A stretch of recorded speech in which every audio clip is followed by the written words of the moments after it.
Hola, hola, ¿qué tal amigos? Mi nombre es Emilio Acosta, soy miembro de Venezuela Provincial y hoy tenemos el lujo y el honor de entrevistar a Tomás Pérez Bejo, quien es doctor en Geografía e Historia por la Universidad Complutense de Madrid. Actualmente es profesor e investigador en posgrado en Historia y Etnografía, en posgrado de competencia internacional de la Escuela Nacional de Antropología e Historia de México, autor de varios libros, entre ellos España Imaginada, Historia de la Invención de una Nación, el 3 de julio de 1898, El fin del Imperio Español, y Elegía Criolla, una reinterpretación de las guerras de independencia hispanoamericana, entre otros libros.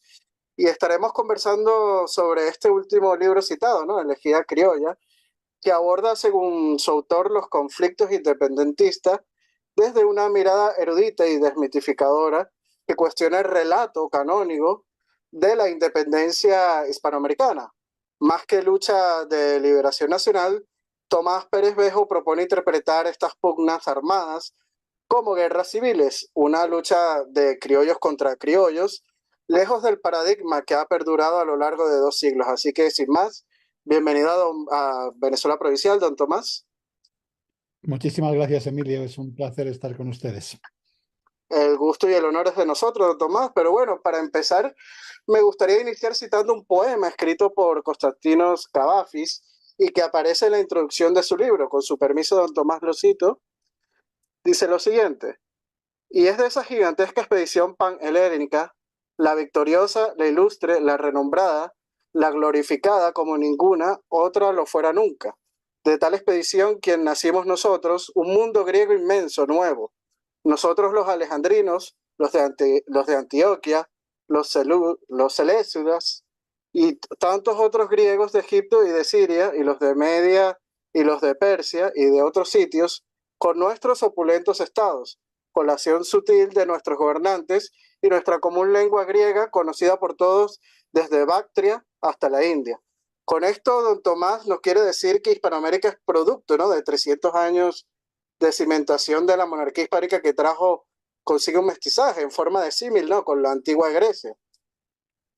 Sí, me encanta que empiece con la cita, porque la cita de alguna manera explica todo el objetivo y el libro y el sentido del libro. La primera cuestión importante es que el libro se plantea desde el principio como una comparación entre lo que fue la expansión griega por el mundo del oriente del Mediterráneo, digamos hasta la India, y la expansión española, y por lo tanto parte de negar esa idea de identificar el imperio español como un imperio colonial del siglo XIX y XX, es decir, el imperio español, o que eso que llamamos el imperio español, que yo en el libro prefiero llamar todo el tiempo monarquía católica, y si quiere después hablamos de esto, Uh -huh. eh, mm, forma parte de un modelo completamente distinto. Entonces, en ese sentido, yo creo que es un buen inicio para ver el sentido del libro a partir de este análisis. Pero tiene otro punto que es importante, porque finalmente hay algo de nostalgia en este poema de Cavafis,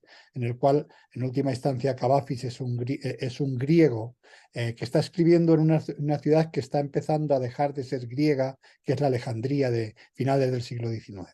Entonces, y lo que está hablando Cavafis es esa común lengua, pero cuando Cavafis está escribiendo esto, el mundo griego ha desaparecido prácticamente de Oriente, y desde luego ha desaparecido en estos momentos, ha desaparecido completamente. Si alguno de nosotros viaja en estos momentos a Alejandría, no queda huella del recuerdo de los griegos de Alejandría, a pesar de haber sido fundada una ciudad fundada por Alejandro, como Uh su -huh. nombre indica. Eh, y en ese sentido hay también una cierta nostalgia porque yo no sé hasta qué punto ese mundo hispánico, lo mismo que ese mundo griego, se nos está desapareciendo entre las manos. Es interesante lo que señala de este tipo de imperios, porque en su libro también cita en una parte que los ingleses fundan clubes mientras los españoles fundan ciudades, ¿no? Es una forma de hacer una comparación entre un imperio generador y depredador, ¿no? Como cita Gustavo Bueno. Bueno, la cita no, yo no quiero atribuirme nunca citas que no son mías. Uh -huh. Eh, Bueno, en el es un, libro aparece citada, perdón. sí, sí, no, es una cita que es de Fernández Armesto, un historiador inglés que ha trabajado Yo creo que ha trabajado la mayor parte de su vida en Estados Unidos, pero es inglés y de origen español, obviamente, como indican sus apellidos. Entonces, yo creo que eso es un buen chiste, como todos los chistes esconde parte de verdad y parte de mentira, pero es verdad que si algo caracteriza la construcción de la monarquía católica en América es la fundación de ciudades. Es un imperio que básicamente se dedica a fundar ciudades. Yo en otro libro mío que se titula Repúblicas Urbanas en una monarquía imperial, lo que mantengo es que en realidad la vida política de la América hispánica durante los 3 siglos virreinales gira en torno a las ciudades. Es decir, que en realidad la monarquía funciona como una especie de confederación de repúblicas urbanas.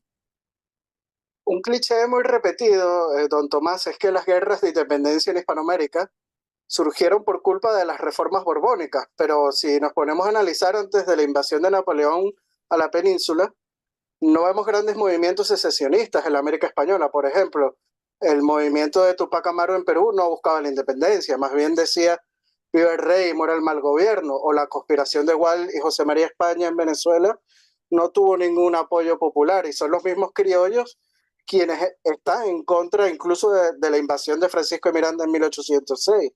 O sea, está repelida por los criollos. ¿Qué tiene que decir al respecto de este cliché que tanto abunda en la historiografía? No, yo creo, vamos, ahí voy a ser bastante tajante. Con respecto a las reformas borbónicas, se puede decir lo mismo, que fueron la causa o el origen último de las guerras de independencia, como que realmente las reformas borbónicas lo que permitieron es mantenerse al imperio durante 50 años más. Es decir, o sea, que realmente es un poco una explicación que historiográficamente carece de sentido. Ahora, sí me da pie para comentar algo que me parece que es mucho más central en el problema que usted está planteando. Eh, yo lo que afirmo en el libro, y creo que tengo argumentos para afirmarlo, es que las naciones no fueron la causa de la guerra de independencia, sino su consecuencia.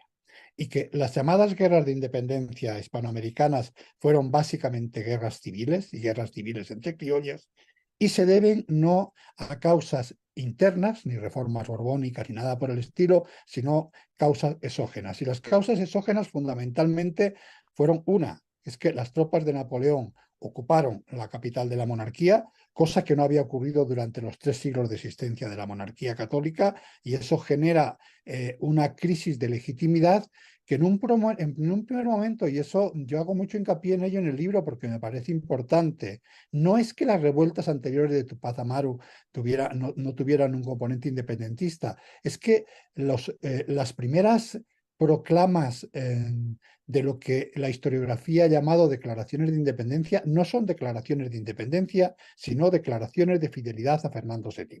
Esto ocurre en el Grito de Dolores, que acaba con el Grito de Fernando VII, ocurre en la más temprana de todos, que es la de Quito de 1809, ocurre en Buenos Aires y ocurre en todas partes. ¿Qué es lo que ocurre en un primer momento? En un primer momento lo que ocurre simplemente es que el rey dejó de estar, el rey estaba preso en Francia, y estas primeras juntas lo que afirman es su voluntad de conservar los distintos reinos americanos, porque no hay un movimiento unificado, sino en cada uno de los reinos que formaban la monarquía en América, mantener estos reinos para cuando vuelva Fernando VII. Después se inicia un proceso enormemente complicado, que si quiere entramos en él, en el cual sí que lo que en un principio eran actos de fidelidad a favor de Fernando VII acaban siendo convertidos en declaraciones de independencia, pero eso ya más tarde.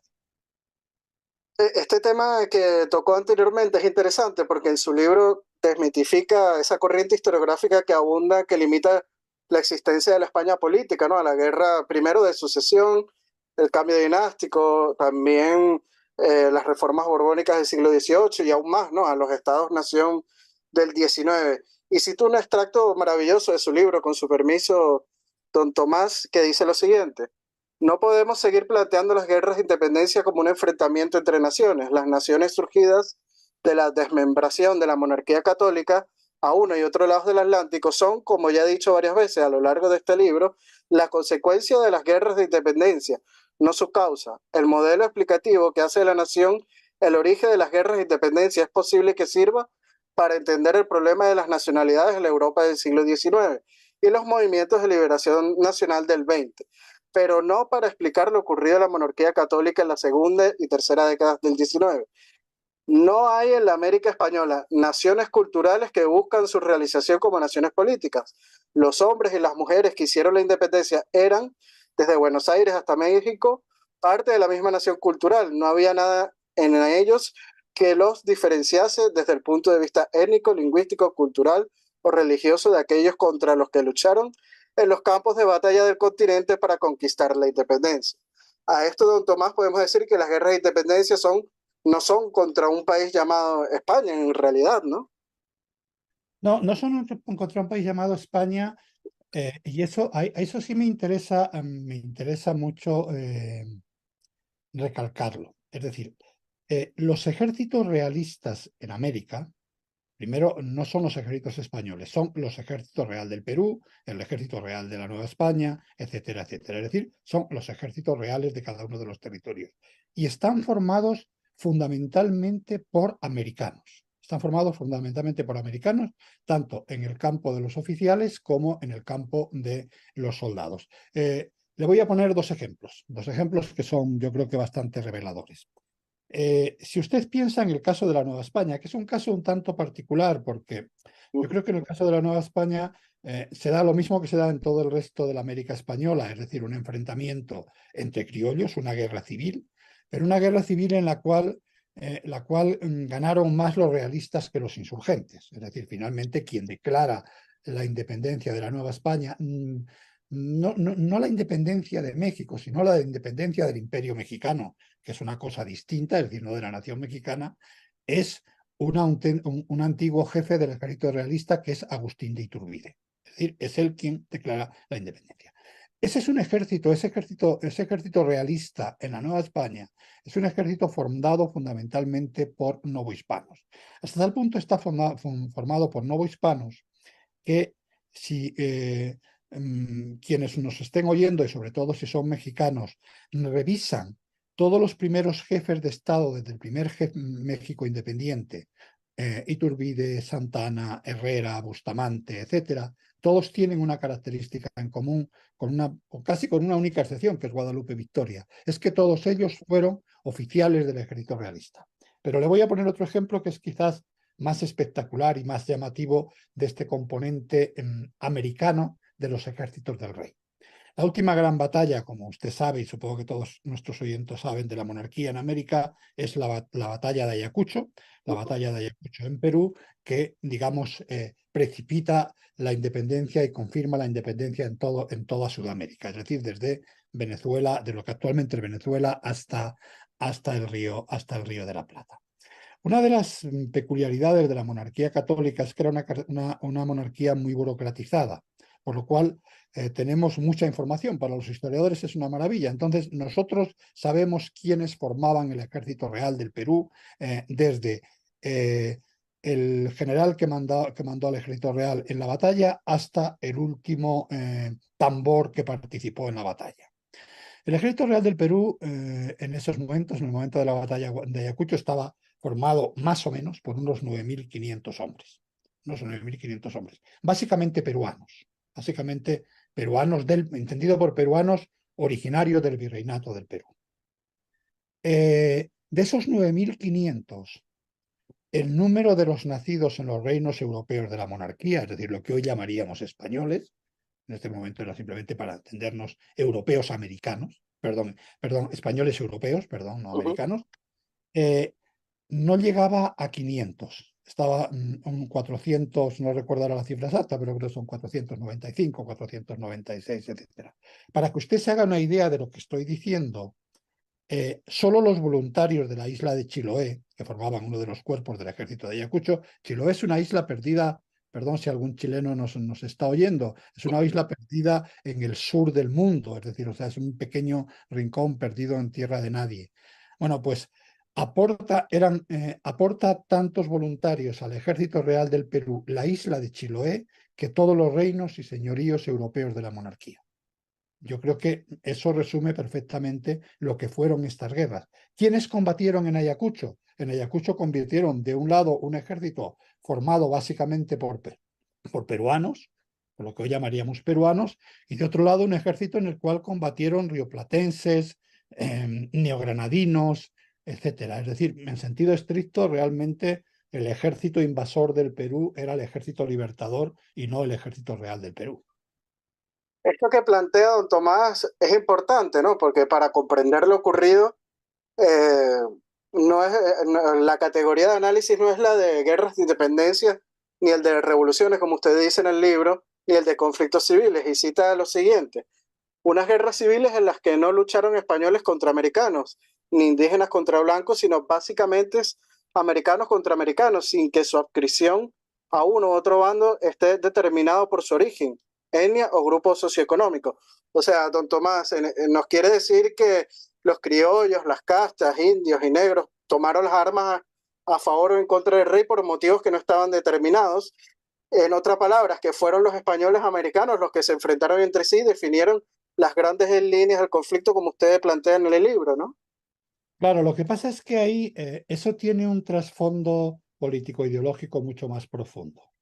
Es decir, nosotros somos herederos de una historiografía que se construye a lo largo de los dos últimos siglos y en la cual la primera historiografía, digamos, romántica del continente del siglo XIX plantea la guerra como un enfrentamiento entre criollos y peninsulares. Eso, de hecho, es lo que todavía se le sigue contando a los niños en la América española en la escuela. Es decir, la guerra de independencia fue un enfrentamiento entre españoles y españoles, entendido por españoles peninsulares, y Ujú. criollos. Eso tiene un primer fallo, es decir, fundamentalmente si uno piensa en la América española de finales del siglo XVIII, lo que tenemos no son peninsulares y criollos, lo que tenemos son españoles europeos y españoles americanos, tan españoles los unos como los otros. Esa fue, digamos, que el otro componente. Digamos que a mediados del siglo XX se intentó construir otra narrativa en torno a esto, en el cual lo que se plantea es que la guerra fue un enfrentamiento entre blancos y clases populares. Cuando uno analiza la composición de los ejércitos que compitieron en la guerra de independencia, lo que descubre es que había indígenas tanto del lado realista como del lado insurgente, y que había población negra tanto del lado insurgente como del lado realista. Eso quiere decir que los motivos obviamente debieron de ser otros. Ahora, la pregunta que nos debemos hacer, y yo creo que es la pregunta legítima, es ¿por qué esta reconstrucción histórica? Yo lo que planteo en el libro, y me gustaría, con su permiso, explicarlo con un Ujú. poco más de detalle, es que el problema es que es muy difícil construir eh, una memoria compartida sobre las guerras civiles, porque las guerras civiles son por definición algo negativo para la historia, en la historia de los dos últimos siglos, que son la historia, que es la historia de las naciones. ¿Por qué? Porque es una guerra entre hermanos. Entonces, obtener la victoria contra los hermanos es siempre algo rechazable, algo negativo. Entonces, claro, hay dos formas de acabar con esta idea o de construir una memoria. Una, que es la que intenta los historiadores liberales del siglo XIX, que es plantear la guerra como un enfrentamiento entre ellos y nosotros. Es decir, ellos los españoles, nosotros los americanos. Ellos los peninsulares, nosotros los criollos. Y entonces, ahí ya la guerra sí que tiene justificación porque es la victoria de los nuestros sobre alguien que es ajeno a la fratría nacional, alguien que no forma parte de la nación. Esa es una forma que funciona de una forma absolutamente maravillosa, y de hecho funciona de una forma tan absolutamente maravillosa que ese sigue siendo el relato oficial sobre lo que fueron las guerras de independencia y lo que, insisto, se sigue enseñando a los niños en las escuelas de toda América. Digo de toda América porque en España directamente sobre la guerra de independencia de América los niños no se les enseña nada, no saben nada. Entonces, pero digamos que de este lado del Atlántico sí se les cuenta esta historia. Claro, eso tiene en Sí, contra un hecho fundamental, que son sí, los datos. perdona que le interrumpa, don Tomás, porque tocó un tema muy importante, porque si nos ponemos a ver, los secesionistas de la guerra de independencia quisieron tomar este tema como propaganda, ¿no? Este conflicto entre americanos y españoles, lo vemos Simón Bolívar en su decreto de guerra a muerte, de españoles y canarios, contar con la muerte, ¿no? Pero al final la historiografía como que quiso tomar esa propaganda como propia, ¿no? Claro, sí, sí, no, no, eso se convierte, digamos, en el relato canónico de lo que las guerras de independencia fueron. Es decir, lo que ocurre es que cuando Cuando Bolívar está haciendo su decreto de guerra a muerte contra los españoles, inmediatamente lo que tiene que añadir es aquellos americanos que se pasen a nuestro bando, estos serán perdonados, etcétera, etcétera. Bueno, lo que Bolívar sabía, como sabía todo el mundo, es que en el ejército que tenía enfrente fundamentalmente lo que había era americano. Sí, y no cree que toda esta propaganda son un mito para justificar la existencia de los estados-nación actuales, don Tomás. Sí, claro, lo que ocurre es que ahí, digamos que las naciones se construyen a base de mitos. Entonces, lo que pasa es que ese es un mito que es un mito enormemente operativo. Es tan operativo que ningún historiador serio que se dedica a investigar las guerras de independencia en estos momentos mm, defiende este relato. Sin embargo, si usted sale a la calle en cualquier país americano y le cuenta que qué fueron las guerras de independencia, le dirá un enfrentamiento entre nosotros, los argentinos, los mexicanos, los colombianos, etcétera, contra los españoles. Cuando la realidad es que en ese momento, y me parece que esto es muy interesante destacarlo, desde luego ni existía la nación argentina, ni existía la nación mexicana, ni existía la nación colombiana, ni existía la nación peruana, pero eso es también interesante. Ni existía la nación española desde el punto de vista político como tal como hoy lo entendemos. Es decir, el Estado-nación español actual es fruto de la disgregación de la monarquía católica, lo mismo que Argentina o que México.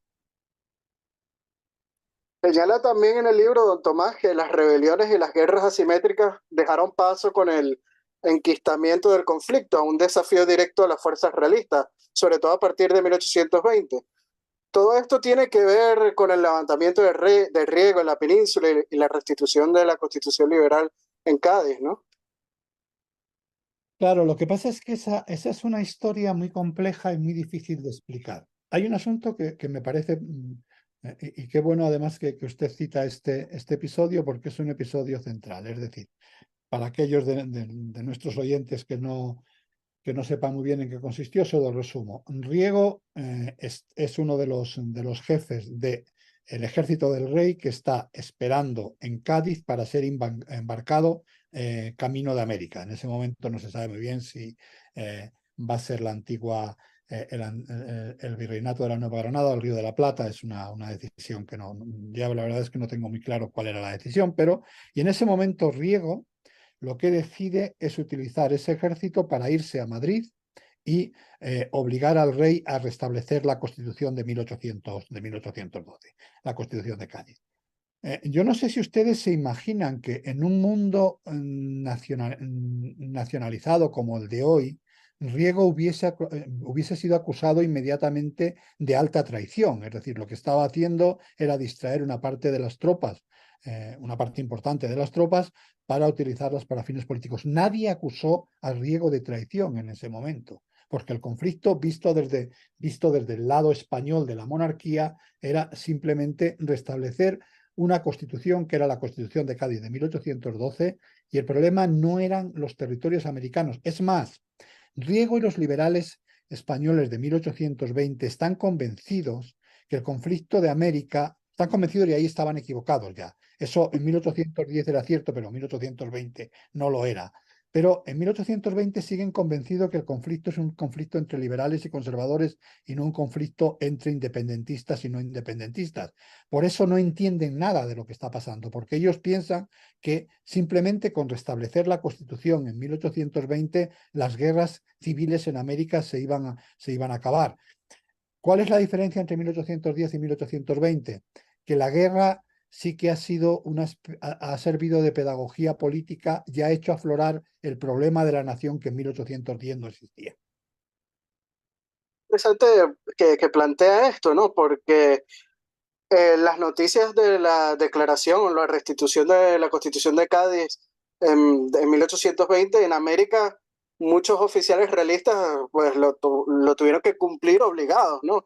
Vemos en las memorias del oficial Rafael Sevilla cómo en Cumaná, por ejemplo, los oficiales realistas lo hicieron obligado, ¿no? Y también hubo una división en las fuerzas realistas, muchos desertores que no estuvieron de acuerdo con la Constitución de Cádiz. Háblenos un poco de este tema. Sí, bueno, es un tema interesante, pero me gustaría antes hacer una pequeña aclaración. Es decir, Ujú, eh, con respecto a la Constitución de Cádiz. La Constitución de Cádiz no es como la historiografía se ha empeñado en repetir durante 2 siglos, la primera Constitución española. La Constitución de Cádiz es la última constitución de la monarquía católica, la primera y la última constitución de la monarquía católica. Es decir, lo que se intenta en Cádiz es un proceso absolutamente em, original, que es convertir un imperio en una nación. Y digo que es original por un motivo muy sencillo, porque naciones que han querido ser imperios ha habido decenas a lo largo de la historia de la humanidad. Imperios que han querido convertirse en naciones ha habido muy pocos, yo creo que casi ninguno. Y uno de ellos es la monarquía católica. Lo que hace Cádiz es fundamentalmente declarar la existencia de una nación española que se hace coincidir exactamente con los límites de la antigua monarquía. Es decir, la nación española que se habla en Cádiz no es la nación española que hoy entendemos, es decir, la nación española reducida a los reinos europeos de la monarquía católica. Es la nación española, incluyendo los reinos europeos, los reinos americanos, e incluyendo hasta Filipinas, que también forma parte de esa nación española. Y es una constitución elaborada por diputados que vienen de todos los territorios de la antigua monarquía. Entonces, ¿qué es lo que ocurre en ese conflicto? Que evidentemente esa respuesta, digamos, liberal de establecer un nuevo sistema político basado en la nación, en la voluntad de la nación y no en la voluntad del rey. Recuerden una cosa muy importante, que es que la Constitución de Cádiz se elabora en nombre de la nación, no en nombre del rey. Había militares que estaban de acuerdo y había militares que no estaban de acuerdo. Entonces, desde luego, lo que ocurre es que los ejércitos realistas estaban obligados necesariamente a asumir lo que estaba dictando la monarquía. Entonces, cuando la monarquía se declara liberal en 1820, tienen que ser liberales. Cuando la monarquía se declara absolutista y vuelta al antiguo régimen en 1814, cuando vuelve Fernando VII, son necesariamente conservadores. Ahora, dentro de los oficiales del ejército realista, como ocurría en el resto de la sociedad, había partidarios del régimen liberal y había partidarios del antiguo régimen absolutista. Y por lo tanto, digamos que esa vuelta atrás desde su perspectiva, de la perspectiva de los militares absolutistas, fue obviamente mal recibida. Ese es un asunto que, por ejemplo, en el caso de la Nueva España, México, ha sido enormemente discutido. ¿Cuánto hubo en el ejército trigarante de rechazo a el restablecimiento de la Constitución de Cádiz cuando se declara la independencia, cuando se hace el plan de Iguala, ¿no? Cuando se ujú. declara la independencia? Pues es un asunto enormemente discutido, es enormemente ambiguo porque realmente hay algunos aspectos de la Constitución de Cádiz que en el plan de Iguala, a los autores del plan de Iguala les resulta interesante, pero desde luego hay otros aspectos que son profundamente rechazados por parte de esa oficialidad del ejército, no solo en el caso de Venezuela, no solo en el caso del Perú, sino también en el caso de la Nueva España. Cambiando un poco el tema, porque hay un tópico muy señalado por, sobre todo por los hispanistas, ¿no? Que hablan de la intervención británica con los mercenarios de la Legión Británica, financiación, armas y pertrechos de las guerras secesionistas hispanoamericanas. ¿Usted cree que los insurgentes hubieran tenido éxito sin la ayuda de esta? ¿O cree más bien que el conflicto político, como por ejemplo el que estábamos hablando de liberales y conservadores, tuvo más peso u otros temas también tuvieron más peso? Mira, ese es un asunto, como usted sabe, enormemente discutido, ¿no? Y enormemente debatido, que es el interés, digamos, de la monarquía británica en la disolución de la monarquía católica en América, en la desaparición de la monarquía católica en América. Si uno se atiene a los datos estrictamente históricos, la verdad es que el posicionamiento de la monarquía británica fue enormemente ambiguo, porque por un lado no hay que y varió de unos momentos históricos a otros, varió de unos momentos históricos a otros, porque no debemos de olvidar que en un primer momento el gran problema para la monarquía británica es Napoleón y digamos que España es un aliado, entonces como aliado mantiene una especie de ambiguo juego. Por otro lado, yo creo que no cabe tampoco ninguna duda de que había un interés británico muy claro, no por las independencias de las repúblicas hispanoamericanas, sino por la apertura al comercio de todos los territorios americanos de la monarquía. Entonces, ahí hay un juego en el cual sí pero no, no pero sí, depende del momento. Digamos que está jugando un papel, pero ¿qué es el papel qué papel tuvo Inglaterra y Francia en la disolución del antiguo Imperio Otomano? Pues obviamente tuvieron un papel realmente importante, es decir, o sea, ahora mismo, ¿qué papel tiene Estados Unidos en la disolución de esa forma de imperio que fue la Unión Soviética? Porque finalmente la Unión Soviética fue una estructura imperial muy semejante a lo que pudo ser la monarquía católica, pues evidentemente los Estados Unidos tenían todo el interés en la disgregación de un posible enemigo. La otra pregunta ya más concreta que usted me plantea es, ¿sin el apoyo británico las independencias hubiesen sido posibles? Yo creo que después de 1820 las independencias eran inevitables. Es posible que hubiesen tardado más, pero digamos que el propio desarrollo de la guerra había generado un abismo entre dos proyectos políticos que en estos momentos eran ya inviables. Por eso le decía yo hace un momento que los liberales españoles que restablecen la Constitución de Cádiz en 1820 y que piensan que con eso van a solucionar el problema americano, no saben que en América ha habido una guerra particularmente sangrienta y que recomponer esa estructura después de esto era prácticamente imposible. Sí, opino igual que usted, don Tomás. Yo creo que las independencias tenían que venir sí o sí. Si la forma violenta como se dio fue la idónea o si hubiera sido de una forma pacífica, pues eso sería otro debate. Pero bueno, don Tomás, ya nos quedan unos 6 minutos de esta conversación y por último quería preguntarle, porque estuve leyendo una entrevista que usted hizo para el diario El País y donde señaló que la historia del mundo hispánico se ha escrito desde la derrota. ¿Qué reflexión nos puede hacer sobre este tema? Y eso nos daría para otro programa, ¿no? No, yo ahí estoy pensando fundamentalmente cuando respondí a esa entrevista, estaba pensando fundamentalmente en el caso estaba casi pensando casi exclusivamente, iba a decir en el caso de la América Española, pero estaba pensando en el caso de México.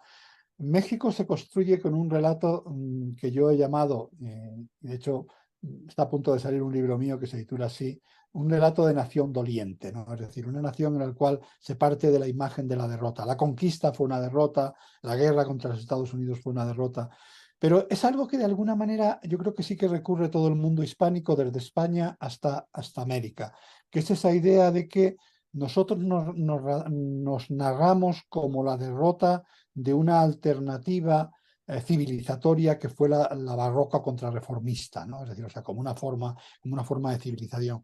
Yo creo que, y es lo que quería decir en esa entrevista, qué bueno que me lo vuelve a recordar porque me interesa mucho este tema. Esa es una forma de narrar la historia profundamente nociva para el futuro. Es decir, la historia es una forma de controlar el pasado, pero sobre todo de proyectar el futuro. Entonces, yo creo que eso de imaginarse como pueblos derrotados, como culturas derrotadas, como civilizaciones derrotadas, es una especie de lastre que llevamos arrastrando todos los pueblos, fruto de la disgregación de la monarquía católica. Totalmente de acuerdo con usted, Tomás, don Tomás. Quien controla la historia, pues tiene la llave para el futuro, ¿no? Para controlar el futuro. Es así. Bueno, ha sido todo un gusto tenerlo el día de hoy en nuestro canal de Venezuela Provincial. Hemos aprendido muchísimo con sus luces y su sabiduría, don Tomás. Y bueno, las cámaras son todas suyas para despedirse de nuestra audiencia. No, bueno, ha sido un placer. Espero que el programa les haya gustado. Yo creo que es un tema central, sobre todo desde el lado americano, no sé si tanto desde el lado español, es que la forma en lo que nos expliquemos las guerras de independencia significa también o condiciona de forma definitiva la forma en la que enfrentamos nuestro futuro como comunidades nacionales. Así es, don Tomás. Bueno, muchísimas gracias de verdad por la entrevista de hoy. Las puertas de Venezuela Provincial las tiene abiertas para hablar de estos temas hispánicos que tanto nos unen de un lado y del otro lado del charco. Aprovechamos, don Tomás, para recordarles a nuestro público que si les gustó este video, darle me gusta y compartirlo para así llegar a más personas. Recordamos que nuestros artículos de investigación histórica los publicamos en la página de Venezuela Provincial, tanto en Instagram como en Facebook. No dejen de suscribirse a nuestro canal de YouTube y aprovechamos también para mandarle un fuerte abrazo y saludo a nuestros mecenas y patrocinantes como lo son Gabriela Arrieta, Ángel Suárez, Juan Cristóbal García, Lomeli Sam, Daniel Suárez y Mario Pérez. Si quieren ser mecenas o patrocinantes de nuestro proyecto de investigación histórico, pueden hacerlo a través del Patreon de Venezuela Provincial. Con tan solo €1, pues ya están colaborando con esta labor de divulgación histórica. Le mando un fuerte abrazo hasta la hermosa Ciudad de México, ¿no? ¿Está, don Tomás? Sí, vivo aquí en la Ciudad de México. Vive allá en la Ciudad de México. Bueno, y esperamos tenerlo, como le dije, pronto aquí de nuevo en Venezuela Provincial. Un gran abrazo y muchas gracias. Un abrazo y muchas gracias a usted. Hasta luego.